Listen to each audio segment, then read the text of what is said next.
Mais la Légion, pour moi, c'était deux motivations. D'abord, je les aime, alors je les sers. C'est idiot, mais c'est basique, mais c'est vrai.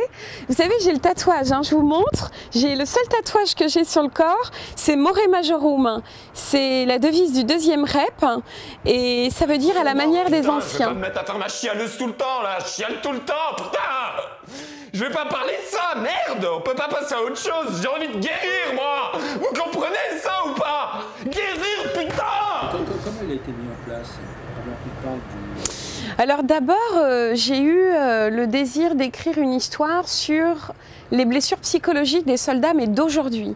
J'avais pas envie de parler de la guerre 39-45 ou plus encore 14-18, tu vois, parce qu'il y a des films sur ces thématiques-là, de ces guerres passées. Moi, je voulais vraiment parler des guerres d'aujourd'hui, des soldats d'aujourd'hui, et plus particulièrement de la Légion étrangère, parce que j'aime la Légion, et parce que je trouvais assez couillu de parler de troubles psychologiques d'un soldat qui soit un légionnaire.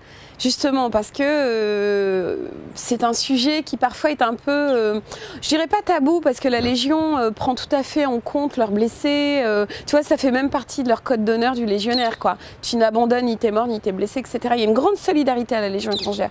Mais faire un film, je trouvais ça assez, j'ose dire, courageux. Yann! Kevin! Dans les films que je fais, je crois, après j'ai pas trop le recul pour regarder comme ça l'ensemble, mais l'homme finit toujours par sauver l'homme. C'est-à-dire que dans le dernier film, La beauté du monde, cet homme est enfermé à cause de ses blessures invisibles, ses blessures psychologiques. Il part chercher cette solitude et une régénérescence dans la nature. Il part dans les montagnes enneigées de Savoie, l'immensité, pour se retrouver face à lui-même et essayer de retrouver un équilibre, une sérénité qu'il ne trouve pas là-bas. Mais il la trouve parce que ses démons continuent de l'obséder, etc. Mais il la trouve lorsque des hommes lui tendent la main, des bûcherons savoyards qui croisent sur sa route. Ça, c'est le début d'un retour vers notre humanité. Et puis après, son capitaine de régiment, ses camarades, la psychiatre, etc. Je me souviens de cette scène où Fanny Ami, qui est la comédienne, a vraiment tout donné, quoi, en se connectant à ses propres blessures pour nourrir le spectateur.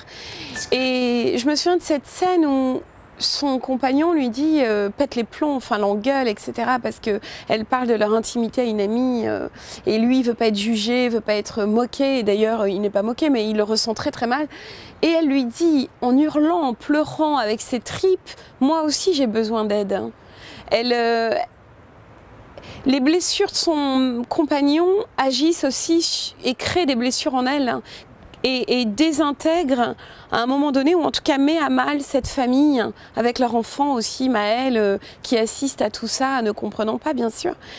Alors, cette blessure devient l'affaire de tous.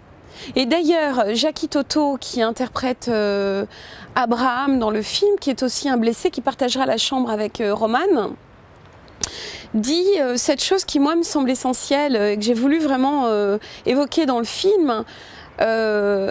Les soldats qui partent en mission, leurs blessures, les morts, c'est l'affaire de tous.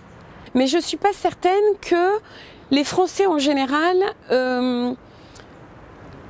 acceptent de prendre leur part de deuil de ce que c'est que nos soldats qu'on envoie à la guerre, parce que nous élisons des hommes politiques qui décident de guerre pour ou défendre bien sûr des richesses économiques ou instaurer la paix, ou enfin il y a toutes sortes de motifs à la guerre. Mais nous autres, je trouve qu'on est trop distanciés de ce que sont nos fils et nos filles qui partent à la guerre. Voilà, j'aimerais que les gens soient un peu plus conscients de ces sacrifices, parce que dans nos sociétés très égocentriques, égoïstes, peu de gens consentent au sacrifice ultime. Les soldats le font. On n'a pas la légitimité d'être blessé. On n'a pas la légitimité à parler alors qu'il y a des gens qui ont perdu une jambe, qui ont perdu un conjoint, enfin voilà. Cette honte, elle pousse beaucoup de gens Je voulais absolument, Terre. pour faire un film qui soit le plus vrai possible. Alors c'est étonnant parce que je reste au cinéma et pourtant j'ai une approche un petit peu documentaire du cinéma. Mais je garde quand même l'illusion du cinéma. J'ai rencontré beaucoup de vraies personnes blessées. Que ce soit à la guerre, que ce soit Stéphane, le papa d'Hugo, qui a été assassiné au Bataclan, son fils Hugo, donc assassiné au Bataclan, que ce soit des femmes qui ont fait des OPEX de toutes sortes, ou des hommes, des officiers, des caporals-chefs, des caporaux, etc.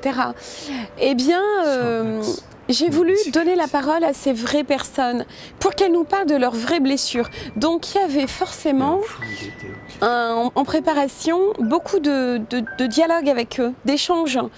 Pourquoi je fais ce film? Pourquoi ça fait écho dans ma propre histoire, peut-être les blessures invisibles? Pourquoi je vais vers toi et pourquoi je veux te donner la parole? Alors il y avait toute une espèce de mise en confiance mutuelle pour aboutir à la scène qu'on devait tourner ensemble, aux différentes scènes même, et à ce que la personne ait envie d'elle-même de se livrer et de dire des choses que parfois elle n'avait même jamais dites à sa propre famille. Mais ce qui est beau au cinéma, et c'est pour ça que je continue d'en faire et que je ne fais pas de documentaire pour le moment, c'est que le cinéma est capable d'englober la vérité du documentaire et d'en faire bon usage. Donc le cinéma est capable, moi je le fais souvent dans mes films, à la fois de toucher à la vérité des êtres et à la fois de faire vivre cette vérité dans une illusion qu'est le cinéma. Mais cette illusion du cinéma peut nous porter plus loin encore, parce qu'on est capable de raconter des histoires et de projeter les gens dans d'autres mondes. Hein. Donc le cinéma, c'est un mélange, mon cinéma en tout cas, un mélange de la vérité des êtres, qui parfois touche au documentaire, c'est vrai, et quand même garder cette magie de l'illusion qu'est le cinéma.